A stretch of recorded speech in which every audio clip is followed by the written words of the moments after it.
ሰላም ጤና ይስጥልን እየተወደዳችሁና የተከበራችሁ አድማጭ ተመልካቾቻችን እንደምንቆያችሁን የዕለተ ማክሰኞ ግንቦት 18 2018 ዓ.ም ሰበር መረጃዎችን ይዘንላችሁ ቀርበናል። መረጃዎቻችን ቶሎ ቶሎ እንዲደርሷችሁ ዩቲዩብ ቻናላችንን ሰብስክራይብ፣ ላይክ፣ ሼር ማድረግ አብራችሁ ቆዩ።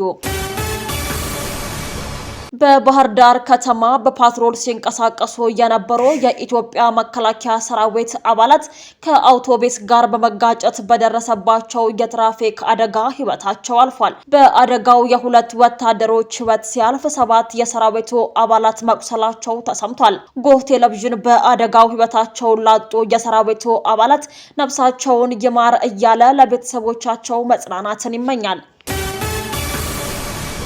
ተልእኮን በኢትዮጵያዊነት መንፈስ በፍጹም ህዝባዊነትና በወታደራዊ ፕሮፌሽናሊዝም መፈጸም ይገባል ሲሉ ጀነራል አበባው ታደሰ ተናገሩ። በሰላም ማስከበር ማዕከል የሁርሶ ኮንቲንጀንት ማሰልጠኛ ትምህርት ቤት ለ20ኛ ዙር ያሰለጠናቸውን ሰላም አስከባሪዎችን አስመርቋል። ተመራቂዎቹ በተባበሩት መንግስታት ስር ወደ ደቡብ ሱዳንና በአፍሪካ ህብረትና አጋሮቹ ጥላ ስር ወደ ሶማሊያ የሚዘምቱ የሰላም አስከባሪዎች ናቸው ተብሏል። የጦር ኃይሎች ምክትል ጠቅላይ ኢታማጆር ሹም ጀነራል አበባው ታደሰ ሀገራችን ለዓለም ሰላም ባበረከተችው አስተዋጽኦ ስሟ በደማቅ ቀለም መጻፉን አስታውሰው ኢትዮጵያ በተባበሩት መንግስታት 80ኛ የምስረታ በዓል ላይም የተሰጣት እውቅና የዚህ ማሳያ መሆኑን ጠቁመዋል። የሰላም ማስከበር ተልእኮ በዓለም አቀፍ በአህጉርና በቀጠናው እያደገና ውስብስብ እየሆነ መምጣቱን የገለጹት ጀነራል አበባው ታደሰ ከሀገራችን ብሔራዊ ደህንነት ጋርም በቀጥታ ቁርኝት እየፈጠረ በመሄዱ በላቀ ዝግጁነትና ብቃት ተልኳቸውን እንዲወጡ አሳስበዋል።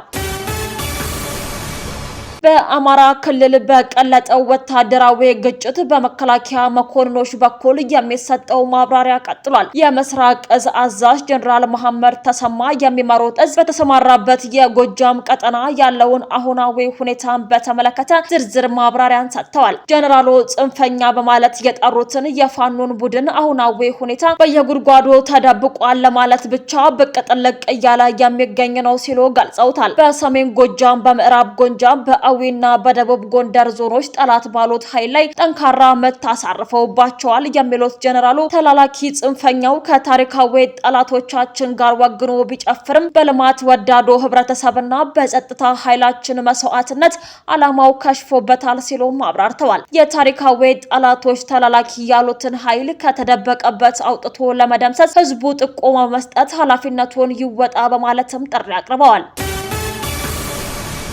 ገዢው ብልጽግና ፓርቲ የመንግስት ስልጣንን ይዣለው ብሎ ስልጣን በሌላ መንገድ ለመቀጠል ፈጽሞ አያስብም ሲሉ የአዲስ አበባ ከተማ ከንቲባ ወይዘሮ አዳነች አቤቤ ተናገሩ። በሚቀጥለው ሳምንት በሚካሄደው ምርጫ የከተማይቱ ነዋሪ ለፓርቲው ድምጽ እንዲሰጥ ለማሳመን በብዙ መንገድ እየሰራ መሆኑን ገልጸዋል። ከንቲባዋ ይህንን የገለጹት ዛሬ ማክሰኞ ማለዳ በአዲስ አበባ ከተማ መስቀል አደባባይ በተከናወነው የብልጽግና ፓርቲ የምረጡኝ ቅስቀሳ ማጠቃለያ መርሃ ግብር ላይ ባሰሙት ንግግር ነው። የኢትዮጵያ ብሔራዊ ምርጫ ቦርድ ባወጣው የጊዜ ሰሌዳ መሰረት የዘንድሮ ምርጫ የምረጡኝ ዘመቻ ነገ ረቡዕ ግንቦት 19 2018 ይጠናቀቃል ብለዋል። ክብርት ከንቲባ ወይዘሮ አዳነች አቤቤ በዚሁ መርሃ ግብር ላይ ባደረጉት ንግግር በመስቀል አደባባይ የተገኙ የአዲስ አበባ ከተማ ነዋሪዎች የብልጽግና ፓርቲን ከመደገፍ ባለፈ አንድ ትልቅ መልእክት ለዓለም አስተላልፈዋል። የነዋሪዎቹ መልእክት ከንቲባዋ ባንዳ ላሏቸው ኃይሎች ጭምር የተላለፈ መሆኑንም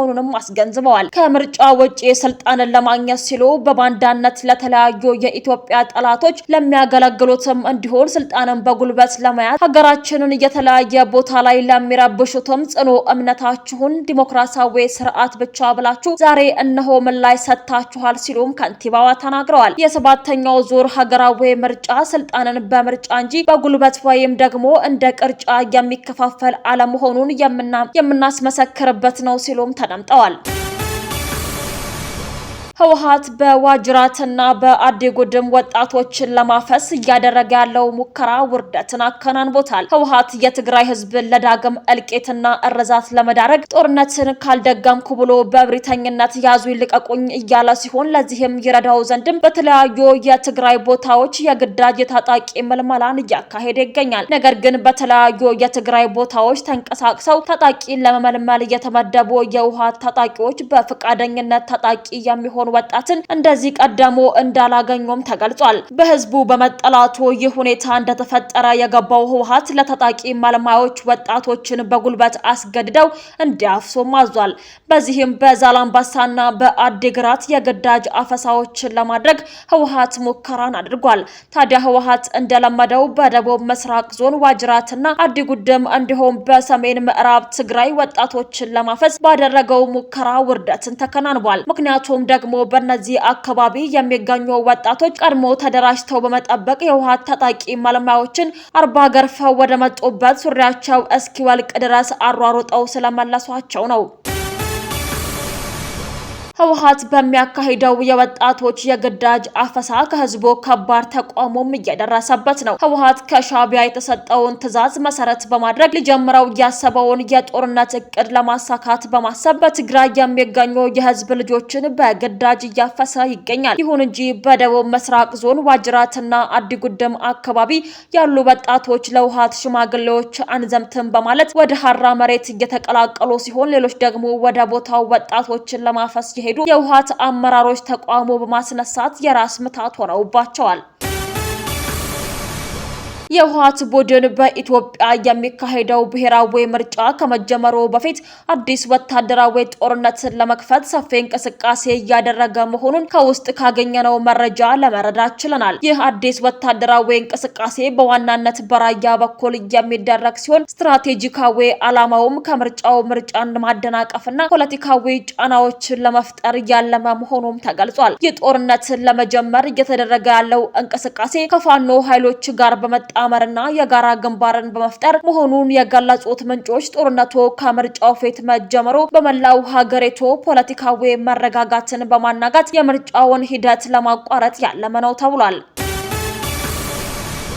በአማራ ክልል በ8 የምርጫ ክልሎች በመጪው ሰኞ ግንቦት 24 ምርጫ እንደማይደረግ ምርጫ ቦርድ ገለጸ። ቦርዱ የቅድመ ምርጫ አጠቃላይ እንቅስቃሴዎችን በተመለከተ በሰጠው ጋዜጣዊ መግለጫ ላይ በአማራ ክልል በ8 የምርጫ ክልሎች ምርጫ እንደማይካሄድ የቦርዱ ሰብሳቢ ሜላተወርቅ ኃይሉ ገልጸዋል። ይሁን እንጂ በመጪው ሰኞ ግንቦት 24 2018 ምርጫው በእነዚህ የምርጫ ክልሎች አይካሄድም ማለትም ሌላ ጊዜ አይካሄድም ማለት አይደለም ሲሉ ሰብሳቢዋ አክለው ተናግረዋል። በአማራ ክልል 138 የምርጫ ክልሎች ያሉ ሲሆን በሁሉም የምርጫ ክልሎች ተወዳዳሪ እጩዎች መመዝገባቸውን የቦርዶ መረጃ ያመላክታል። በክልሉ ለፓርላማ ከሚወዳደሩ እጩዎች መካከል 11 ያለምንም ተፎካካሪ እንደተመዘገቡ መዘገባቸውን ይታወሳል። ቦርዶ በመግለጫው ምርጫ እንደማይካሄድባቸው የገለጻቸው 8 የምርጫ ክልሎች እነማን እንደሆኑ ዝርዝር መረጃም አልተሰጠም። የቀድሞ የአሜሪካ የአፍሪካ ጉዳዮች ረዳት የውጭ ጉዳይ ሚኒስተር ቲቦር ናጂ የኤርትራን 35ኛ ዓመት የነጻነት በዓልን አስመልክቶ በሰጡት አጭር ንግግር እጅግ ጠንካራ መልእክትን በፕሬዝዳንት ኢሳያስ አፈወርቂ አስተዳደር ላይ የሰላ ትችትን ሰንዝረዋል።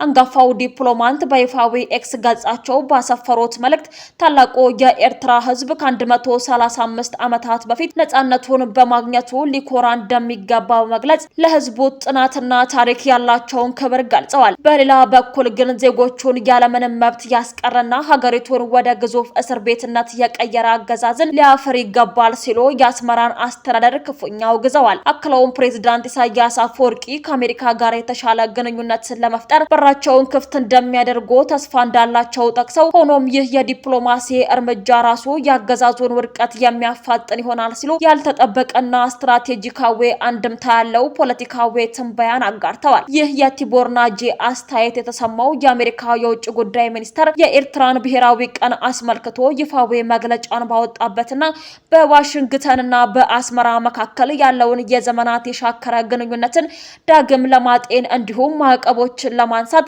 ፍንጮች እየታዩ ነው በሚባልበት በአሁኑ ወቅት ላይ ነው። ናጂ በመልእክታቸው አሜሪካ ከኤርትራ ጋር ግንኙነቷን ብታሻሽል እንኳን ይህ ግልጽነት ራሱ ለኢሳያስ መንግስት መውደቂያ መንገድ ጠራጊ እንደሚሆን በመጠቆም የተለያየ የዲፕሎማሲ እይታን አንጸባርቀዋል። ውድ አድማጭ ተመልካቾቻችን ለሰዓቱ ያዘጋጀንላችሁ ሰበርና ወቅታዊ መረጃዎቻችን እነዚህ ይመስሉ ነበር። አብራችሁን ስለነበራችሁ ከልብ እናመሰግናለን። በያላችሁበት ሰላም ቆዩን።